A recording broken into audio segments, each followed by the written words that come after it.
from launching strikes into Syria against those locations and those people.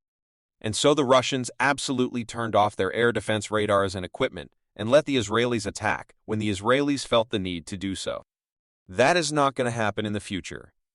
For the very simple reason that Israel cast its lot with Ukraine, and the Russians are not going to forgive or forget that. They remember that the Iranians stood with them and supplied them with equipment, supplied them with unmanned systems, supplied them with raw materials, and Israel did everything in its power to help Ukraine. The Russians are going to become involved if this conflict is not contained. In the meantime, the Peninsula Arabs, Saudi Arabia, the Emirates, all of them have no choice but to rise up as one against Israel. I think that's too much for Israel. If you're like me, and I want to make sure that the Israeli state survives and doesn't end up looking like Ukraine, then I think we need a different way forward. The other thing is that many Israelis who are astute observers of the scene point this out. Hamas is not just a group of fighters. It's not just 10,000, 20,000, 30,000, 40,000 fighters. It's an idea. Killing an idea is much more difficult than killing people. You can kill people for a very long time, but killing off ideas doesn't work nearly as well. The way you defeat an idea is by offering a better alternative. Right now, from the standpoint of the Palestinians and Arabs, and from the standpoint of many of the people in the region, there is no better alternative to fighting and dying. That's not a good thing.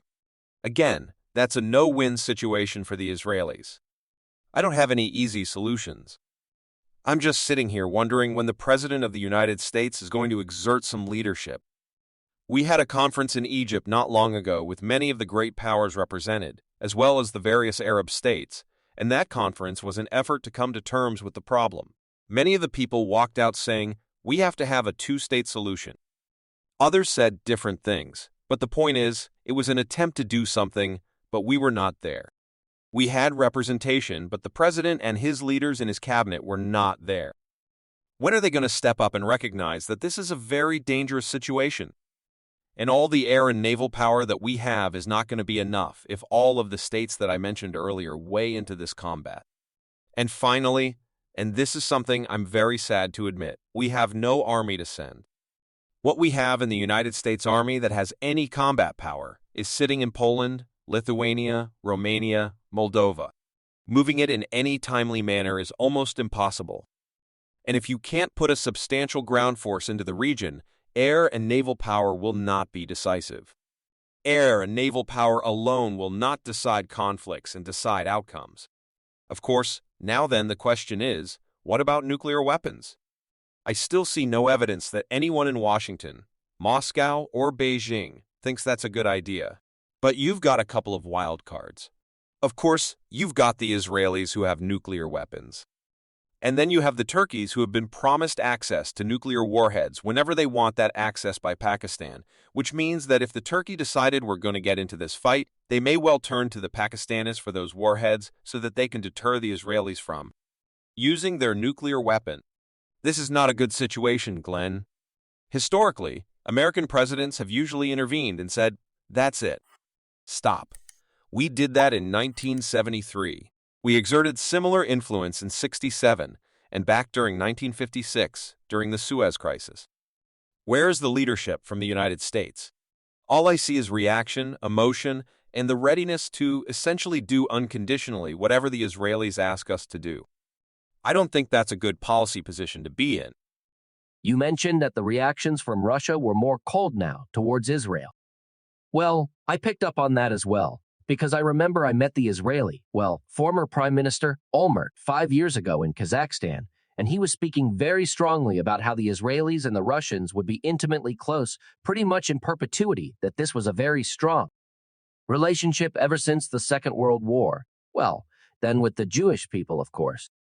And I also noticed that Russia has always been very careful to have a balanced view, not to speak too harshly against the Israelis, but obviously after Israel provided support for Ukraine, a lot of Russians saw this as a stab in the back. I was also even a bit surprised by the more strong language now that I hear from not just Putin, but other people close to Kremlin about the actions of Israel. I was also wondering then, how do you see this war in Gaza or Israel impacting the other war we're having now in Europe? because obviously, the first impact would be that a lot of artillery shells and weapons which were promised to Ukraine was then redirected to Israel, which is, of course, higher priority for the United States. But are there any other ways this will have an impact on the Ukrainian war? Ukraine war? Sorry. Well, let's be frank about the Ukraine war. If you want to call it that, that's lost.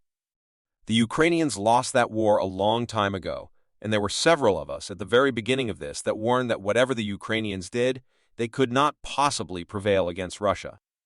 And we worried a great deal about the readiness on the part of the United States and other NATO countries to effectively intervene in Ukraine itself on behalf of this Ukrainian government. Fortunately, that has not happened. But we've spent billions of dollars essentially supporting the regime there, equipping its armed forces, propping it up, so have other NATO members to no avail. We think there are 500,000 dead Ukrainian soldiers. We don't know how many were wounded, but we know the hospitals are full. We don't know what the actual population is at this point because so many Ukrainians have fled the country who could get out. Ukraine is finished, to be blunt. The kindest thing that we could do right now is to suspend any more military aid in favor of only humanitarian support, and to ask for an audience with the Russians, and encourage our European allies to do the same and come to an agreement. But that involves standing up publicly in Washington and saying, "We were wrong." Nobody will do that. Nobody will admit defeat. Now, Newsweek, which is not exactly a right-of-center journal or magazine by any stretch of the imagination, has now published an article about Zelensky. Zelensky, just a few months ago, was a hero of the West, the man of the hour who is going to save everyone from the Russians. Now he's being scorned. He's become an object of derision. He's finished. One wonders how much longer he will wait till he flies to one of his villas in Venice or Miami or somewhere else. And of course, the theft, the corruption, the human trafficking, everything that you can imagine that is wrong in a society is absolutely out of control in Ukraine, which is something many also warned about when this war began. And as I'm sure you're aware, we found lots of weapons that we provided to the Ukrainian army that have shown up into the hands of Hamas, and presumably Hezbollah, and probably in the hands of others who we would prefer they not have those weapons. So I think Ukraine is finished, but we are going to send billions of dollars to maintain the fiction that it's alive. We will keep that fiction alive, presumably through the next election.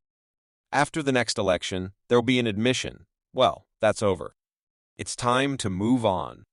I don't know if you remember it, and it may not have been you, Glenn, but several people asked me, when this thing in Ukraine ends, what will we do? I always said the same thing. What did we do at the end of the Vietnam War? We left and we changed the subject. The subject here is already changing.